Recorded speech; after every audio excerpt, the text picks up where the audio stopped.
Madam, अब आपके अब्बा की जो है डेथ हो गई है, इंतकाल हो गया आपके अब्बा का। असल में ये झगड़ा कहाँ से स्टार्ट हुआ था, शुरुआत कहाँ से हुई थी इसकी? ये झगड़ा हुआ था मैदान में गार्डन की वजह से। एक छोटी बच्ची को उसने गलत करा था बोल के इस वजह से इतना झगड़ा हुआ। और मेरे बाप को ये लोग गोलू खानदान ने मिलकर मारा और मेरी बहन को छोटी वाली को हाथ लगाया था बदन में। इस वजह से झगड़ा स्टार्ट हुआ। किन किन लोगों ने ऐसा ये झगड़े की शुरुआत की थी और ट्रॉमे पुलिस स्टेशन ने इसमें क्या भूमिका निभाई? ये पहला अख्तर, अफरीजी, रियान, सैजान, उमर, मुबीन और ये अपना एक लड़का और एक सलीम, ये 8 और जवान लड़के थे। वो लोग ने ना स्टार्ट की झगड़ा क्या जड़ करना। बाद में फिर उन लोग के पप्पा लोग आए, अन्नू, रफीक, अप्पू और वो जाफर और अमरू, इन लोग आए और पुलिस स्टेशन हम लोग का सपोर्ट कर रही। 2 जन को लोग अरेस्ट किए बॉम्बे पुलिस स्टेशन, लेकिन उसके बाद से वो लोग अभी तक किसी को जमा नहीं किए। और मेरे दोनों भाई लोग को इतनी बुरी रहन तरीके से मारे हैं। देखो मेरे आजू बाजू खड़े हैं। और मेरे पापा का 4 दिन बाद आज डेथ हो गया। आज 18 तारीख है। आज सुबह शाम को 6:30 बजे मेरे पापा का डेथ हुआ। ये झगड़े का कारण ये था, मेरी छोटी बहन को गलत किए थे। वहाँ पे मैं गई, मुझे भी वो लोग ने धक्का दिया। मैं 3 महीना प्रेग्नेंट हूँ। फिर मेरी बहन 8 महीना प्रेग्नेंट है। अख्तर और अफरीजी मिलकर इसको भी मारे और उसके पूरे भाई लोग अन्नू, विन्नू, रफीक जो भी है, इन लोग ने इसको मारे। मैंने हर जगह स्टेटमेंट दी, पुलिस से लेके मैं जिधर देने का न्यूज में, मीडिया में सब जगह दी। अभी तक मुझे कहीं से भी कोई एक्शन नहीं मिला। सिर्फ पुलिस वाले अभी तक 2 ही कोई अरेस्ट किए और मेरे घर से मेरे भाई को भी अरेस्ट किए, जाफर को। हम लोग के ऊपर बेकसूर हम लोग के ऊपर 307 बना दिए, मेरे ऊपर और ये दोनों के ऊपर। और मेरे अब्बा मर गए, उनके ऊपर भी 307 था। मुझे इतने दिन से सता रहे थे पुलिस वाले ट्रॉम्बे के कि तुम लोग के ऊपर हम लोग केस बना दिए। मेरा बड़ा भाई यहाँ पे नहीं था, बाहर था, उसके ऊपर भी केस बना दिए।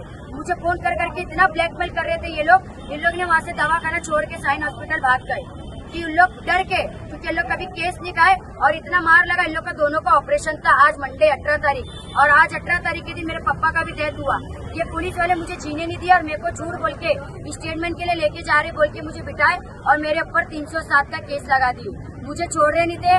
फिर मेरे को मेरी खाला लोग ने, जो तैरा खाला है वो और एक अंकल है, उन लोग ने मेरी सपोर्ट लेके मुझे पेपर पे साइन करा के लेके आए। उन लोग अभी मुझे बोले तुमको अरेस्ट करेंगे और ये दोनों बच्चे को अरेस्ट करेंगे और तुम्हारे घर के पूरे जन को अरेस्ट करेंगे। और हम लोग ने किसी को भी नहीं मारे। हम पेट से, हमारी बहन पेट से, हम लोग किसी को नहीं मारे। इतनी बुरी रहम तरीके से इन लोग ने मारे और इतने बुरी रहम तरीके से मेरे अब्बा को मार के, इतना बेरहम मार के आज इंतकाल हो गया था। लेकिन पुलिस वाले हम लोग को अभी तक बता रहे नहीं और नहीं किसी को अरेस्ट कर रहे। चीता कैंप में सब लोग घूम रहे, लेकिन पुलिस वाले कुछ नहीं कर रहे। सिर्फ 2 को अरेस्ट करे और मेरे 17 साल के भाई को भी अरेस्ट कर लिए, यहाँ से साइन से उठा के लेके जाके। मेरे अब्बा आज डेथ हो गया, मेरा छोटा भाई नहीं है, बाकी ये दोनों है और उसको अभी तक लेकर भी नहीं आ रहे। ट्रॉम्बे पुलिस स्टेशन तो इस केस में बहुत अच्छी तरीके से कार्रवाई कर रही है। वो जो है आरोपी है, जितने भी वांटेड है, वो आरोपी को ढूंढने की पूरी जो है कोशिश में लगी हुई ट्रॉम्बे पुलिस स्टेशन। वो तो पुलिस वाले पूरे लगे हैं, ये मैं खुद भी देखी हूँ और मैं खुद भी सुनी भी हूँ। वो लोग सब लोग ढूंढ रहे, लेकिन वो लोग ने एक चीज गलत किया।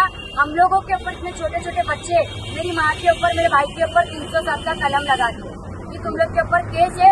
और अभी हम लोग को बहुत डर लग रहा है केस से। मेरे पापा भी चले गए, सब चलेगा और अभी हम लोग क्या करेंगे? ये दोनों बच्चे का ऑपरेशन है, लेकिन ये लोग नहीं कर रहे। वो लोग ने ना हम लोग के ऊपर केस बना दिया, बल्कि लोग डर के भाग रहे। बाकी ट्रॉम्बे पुलिस स्टेशन हम लोग का सपोर्ट बहुत कर रही, बहुत बोले तो 8 से ज्यादा ही कर रही, बहुत कर रही और बहुत लोग को जमा भी कर रही और ढूंढ रही भी। सिर्फ ट्रॉम्बे पुलिस स्टेशन से एक ही कहना चाहती हूँ मैं, हम लोग के ऊपर बेकसूर हम लोग के ऊपर गुनाह लगा रहे 307 का। क्या कहेंगी आप, ट्रॉम्बे पुलिस स्टेशन से आप क्या मांग करते हैं? इंसाफ की मांग करूंगी, क्योंकि मेरे चाचा जो मतलब मेरे बाप के दाखिल पे थे, हमारे बाप का इंतकाल हो गया तो 32 साल हो गया। वही मेरे एक चाचा थे जो हम लोग को मतलब सपोर्ट करते थे।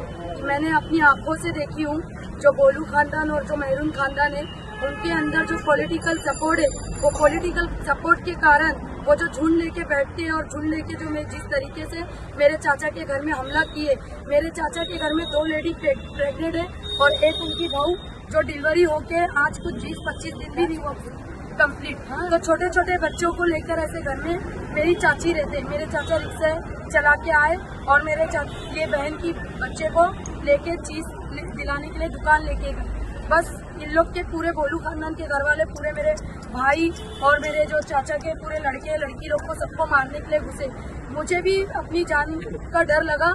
मैं सामने वाली के घर में छुप गई अंदर जाके। और अंदर से 3 बार मैं 100 नंबर पे कॉल लगा के पुलिस वाले को बुला रही हूँ कि यहाँ पे आ जाओ, यहाँ मर्डर हो रहा है। तो पुलिस वाले मेरे को क्या सवाल कर रहे हैं 100 नंबर कॉल पे कि मर्डर हो चुका है क्या, किसने मारा, यही सवाल कर रहे हैं मेरे से।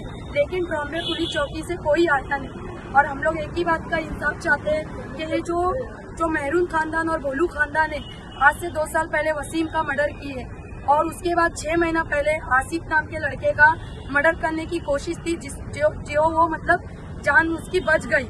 और उससे 3 महीना पहले आसिफ का मर्डर होने के 3 महीना पहले मेरे घर में हमला किया भोलू का बेटा।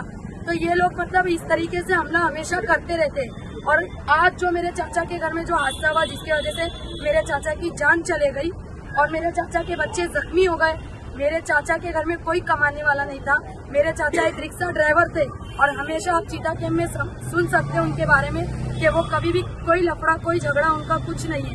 हमेशा वो किसी का भी अच्छा ही करते थे, भलाई करते थे। लेकिन एक आदत उनकी थी कि पॉलिटिकल में वो जाते नहीं थे। अब ये जो अन्नू है, जो अप्पू है, जो रफीक है, जो लाइट चोरी का चलाते हैं, चोरी का लाइट चला के पूरा जो कारोबार बना लिए, पूरा जो कब्जा कर लिए 10 बाई 10 के एरिए को, वो लोग उधर पे आतंक मचा के रखे। जो महेश्वरी नेता है, हम लोग को उनसे कोई लेना देना नहीं है, लेकिन उनसे हमको एक रिक्वेस्ट है कि नेता है या नेता बनने वाले हैं तो इसका ये मतलब नहीं है कि तुम ऐसे गुंडे लोगों को सपोर्ट करो। आम पब्लिक की भी जिम्मेदारी उनपे है, तो उनको भी सपोर्ट करना चाहिए।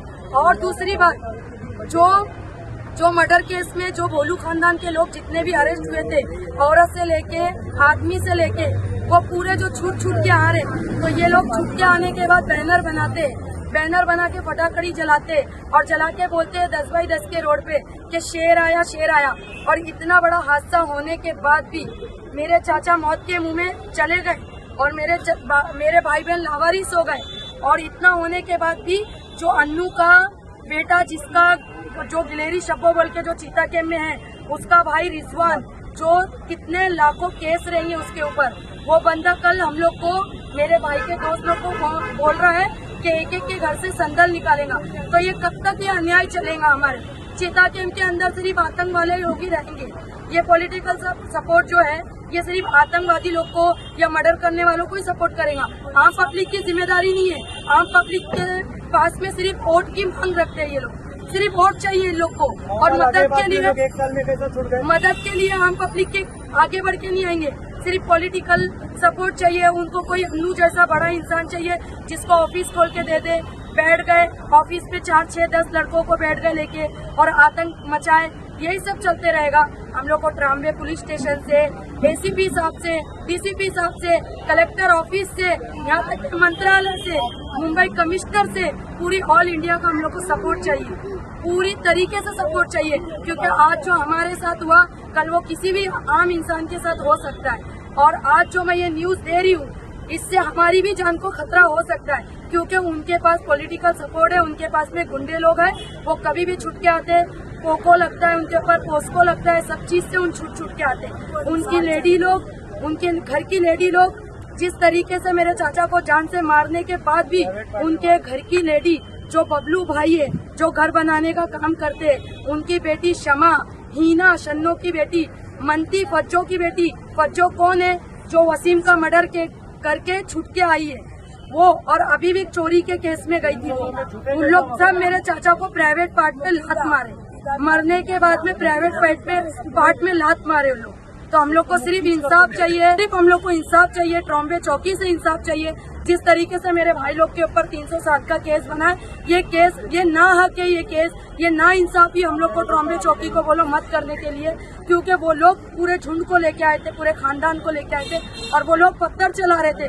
उनका ही पत्थर उनकी लेडी लोग को लगकर वो उनको ब्लड गया और वो चीज को उन लोगों पॉलिटिकल सपोर्ट के थ्रू उन लोग इनके ऊपर केस बनाए। बस मेरी इतनी मांग है, बहुत रिक्वेस्ट है आपसे, हम लोग को इंसाफ चाहिए।